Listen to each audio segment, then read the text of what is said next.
puisqu'on est dans le registre du temps des fêtes et que tout le monde cherche à déposer quelque chose dans le pot de Noël, on a une excellente proposition à vous faire et Denis Plante va peut-être sourire, mais j'aimerais ça que Suite Tango avec Stéphane Tétrault puisse être inséré dans le pot de Noël de quelqu'un. Êtes d'accord? Ah oui, moi je suis bien d'accord. Moi-même, j'attends mes copies en fait pour faire de nombreux cadeaux dans mon entourage. Ben, effectivement, c'est un cadeau parce que ne serait-ce que votre simple complicité, ben, je dis simple, elle peut-être pas être si simple que ça, mais quand même, c'est une complicité qui est souhaitable pour n'importe quel bandéoniste que tu es. Oui, en fait, j'ai beaucoup de chance dans ma carrière professionnelle parce que tous les projets que je fais, c'est toujours avec des amis. Vous vous rappellerez peut-être du projet Bataclan avec Catherine Perrin et Mathieu Lucie. Il y a mon projet basé à Québec avec mon guitariste David Jacques et Yann Simpson à la contrebasse. Donc, pour moi, le travail et l'amitié vont toujours ensemble. Et là, avec Stéphane, ben là, ça fait maintenant 2 ans là, qu'on tourne, en fait, qu'on joue ensemble un peu partout. Et puis, à force de se fréquenter comme ça, ben, on a développé une belle complicité, justement, musicale, mais aussi fraternelle. Ben justement, avec Stéphane Tétrault, qui est un des meilleurs violoncellistes au monde. Hein, Moi, si vous me demandez à moi, je vous dirais que c'est certainement le meilleur. Le meilleur que je connaisse, en tout cas. ben, j'osais pas le dire, mais bon. Mais donc, cet album, Suite Tango, ça a été fait avec Atma Classique. Parle-nous de ces 6 suites de danse pour bandoneon et violoncelle. Oui, donc 6 suites de danse, ben, juste ce titre-là évoque un petit peu les suites pour violoncelle seul de Jean-Sébastien Bach. C'est un petit peu ça qui m'a inspiré. C'est ça qui est un peu à l'origine du projet.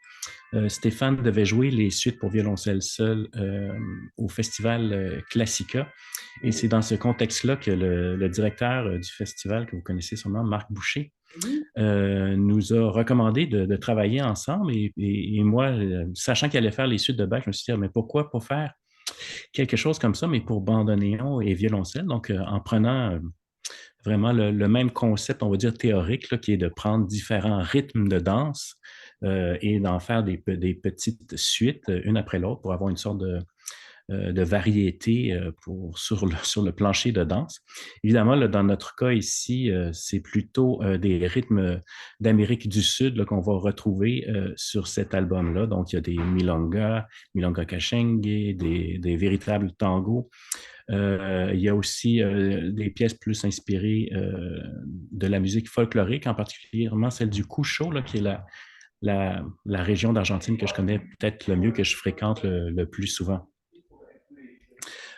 Ça nous fait comme ça 6 suites très, très différentes les unes des autres. On explore vraiment toutes sortes de, d'environnements sonores, d'ambiance, mais toujours avec le souci là, d'avoir une variété rythmique. Mais pour ceux qui ne connaîtraient pas ce que c'est un bandoneon, peux-tu nous expliquer ou tu en as peut-être un pas loin de toi?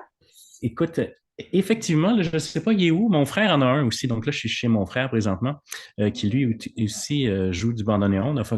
On a commencé ensemble, en fait, à suivre des cours de tango il y a très, très longtemps. Et c'est comme ça qu'on s'est retrouvés tous les deux à jouer du tango. Mais essentiellement, ce qui est fascinant de cet instrument-là, c'est que c'est un orgue. Donc, c'est vraiment la façon la plus simple peut-être de le comprendre. C'est un orgue qui a un registre de 5 octaves. C'est un orgue qu'on joue avec 4 doigts, donc contrairement au piano là, qui aurait 5 doigts. Donc, comme on doit manipuler notre soufflet, nos pouces sont comme capturés par l'instrument. Ça nous laisse 4 doigts pour jouer.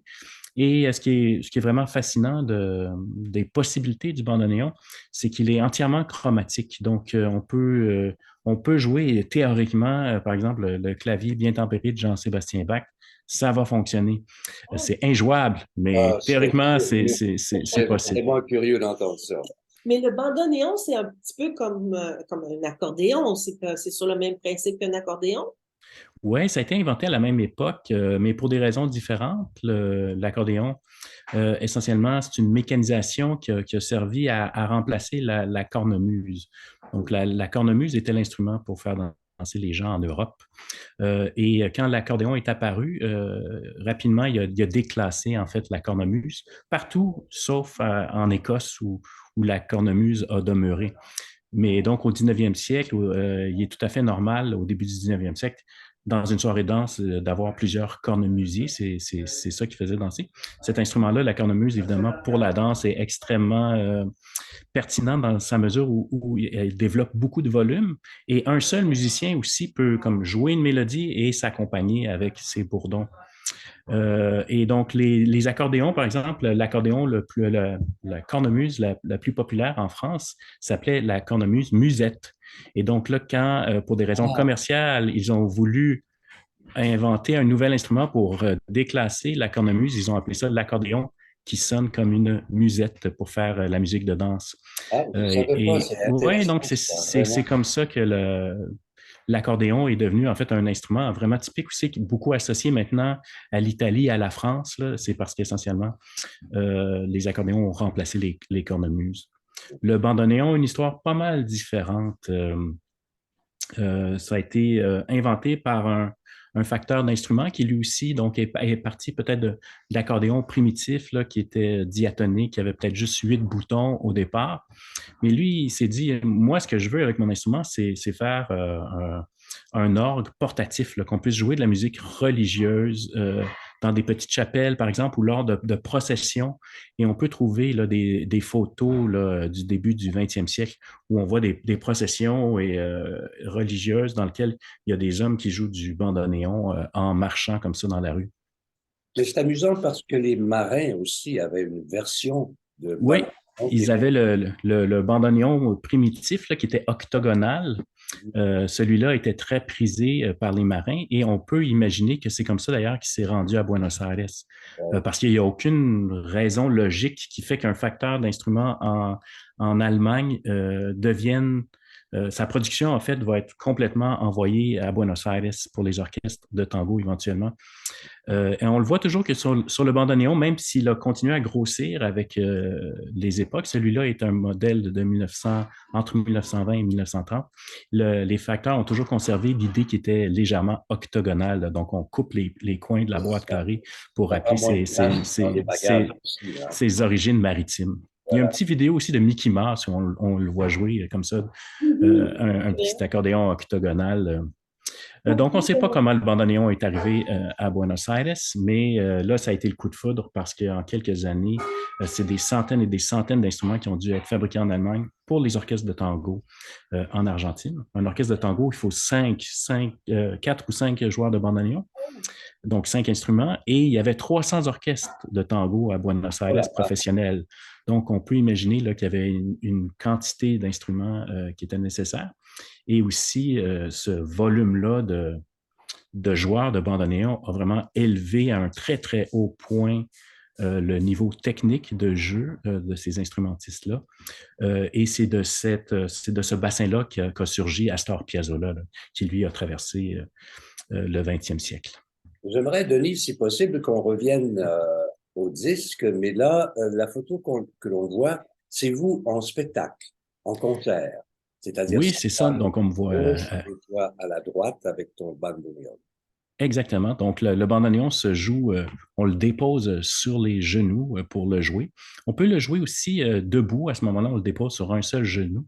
C'est une position un petit peu plus spectaculaire là, qui était appréciée d'Astor Piazzolla. Dans le cas du répertoire de notre disque Suite Tango, il y a quand même des pièces assez virtuoses, on va dire, assez compliquées aussi de l'écriture chorale. Donc, il est plus logique à ce moment-là de jouer debout. Donc, il y a certains moments du concert où je joue debout, quand c'est des grands solos ou des grandes improvisations, puisqu'il y a plusieurs improvisations aussi sur le disque. Mais justement, la musique pour violoncelle et bandoneon, ça ne doit pas se trouver partout. Vous avez, j'imagine, fait appel à des arrangements, oui? Ben non, parce que c'est un projet essentiellement de composition. Donc, chacune des pièces qui se retrouvent sur le disque sont des compositions originales que j'ai composées, en fait, spécifiquement, sachant que j'allais jouer avec Stéphane. La musique est très présente chez vous. J'entendais tout à l'heure un bruit de fond, un instrument. La flûte? Et c'est Claude Gervais. Oui, c'est ça. Gervais est ton père. C'est ça? Il y a l'ensemble Claude Gervais qui est avec moi, ma mère et mon père, là, qui sont en train de pratiquer un concert de Noël qui donne au Texas cette semaine. Donc, Alors, c'est pas des tondeuses à gazon qu'on entend, c'est des cornemuses et des cromornes. et tu as un frère aussi qui est également chef d'orchestre. Oui, La Fréquence.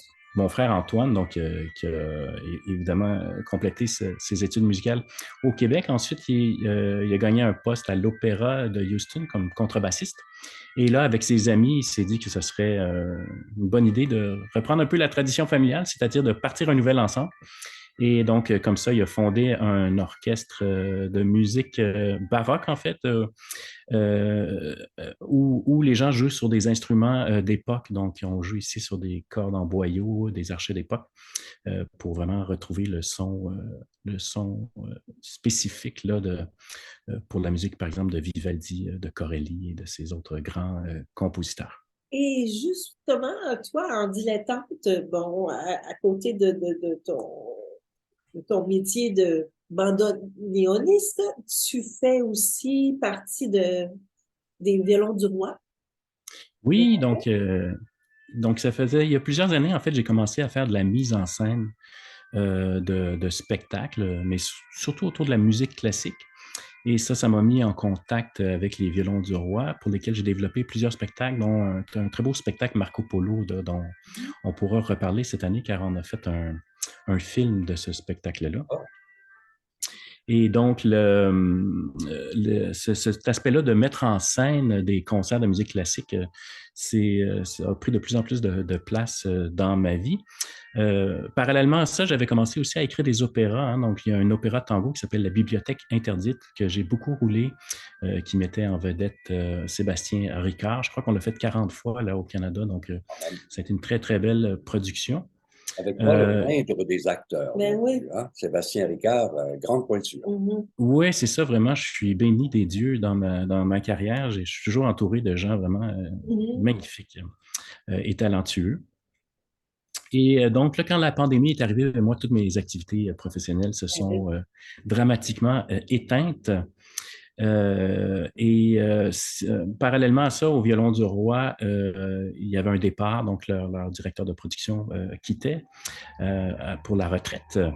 Et donc, ils se sont dit, ben, regarde, là, tu fais déjà nos mises en scène, tu fais déjà nos éclairages, pourquoi tu ne ferais pas aussi la production de façon plus officielle? Et devant là, la quantité de production numérique qu'il a fallu faire pendant la pandémie, mon poste s'est aussi concentré là, à la réalisation et à la création de vidéos, là, chose qui finalement me passionne aussi. Là. Donc, on va avoir beaucoup de... Un passage naturel, d'une certaine façon. Oui, de la mise en scène au cinéma, on pourrait dire ça comme ça, oui. Donc là, cette année, j'ai quand même réalisé plusieurs documents qui vont bientôt apparaître sur les petits écrans au Québec. Là. On pourra en reparler une autre fois. Alors, Denis, oui, on peut naturellement acheter le CD ou le retrouver sur les différentes plateformes numériques, mais il y aura une série de concerts qui vont suivre en 2023. Oui, donc on vient tout juste en fait de terminer notre sortie montréalaise samedi passé. Là, on s'en va à Tetferman et à Richmond autour du 28-29 janvier. On sera le 5 mars à la Chapelle Spectacle à Québec. Donc, tous mes amis de Québec à l'écoute, venez faire un tour à la Chapelle Spectacle. Ça va être vraiment magnifique. C'est une expérience quand même assez unique hein, parce que de retrouver comme ça deux instruments, le bandoneon, le violoncelle, dans un répertoire complètement dédié. Ça crée vraiment une magie quand même sonore peu commune. Là. Et on peut trouver toutes les dates de tournée sur... Oui, ben, je vous recommande de fréquenter en fait le site web de Stéphane Tétrault qui est vraiment beaucoup mieux fait que le mien. Donc, il tient à jour toutes nos activités. Et puis, l'été prochain, je ne peux pas en parler encore, mais il y aura plusieurs apparitions là, dans les festivals. Donc, ça sera facile de nous retrouver quelque part si vous êtes en vacances cet été. On ne va pas tirer la vis pour autant, mais on va quand même te souhaiter de bonnes fêtes, un bon séjour. Bien, à vous aussi. Et puis, c'est très gentil d'être rendu disponible parce qu'il y a eu un problème d'avion, un problème de, tu sais, bon, puis finalement, tout se termine pour le mieux. Tout se termine pour le mieux, exactement. Ben, merci à vous et puis bonne écoute pour ce nouveau disque. Merci beaucoup.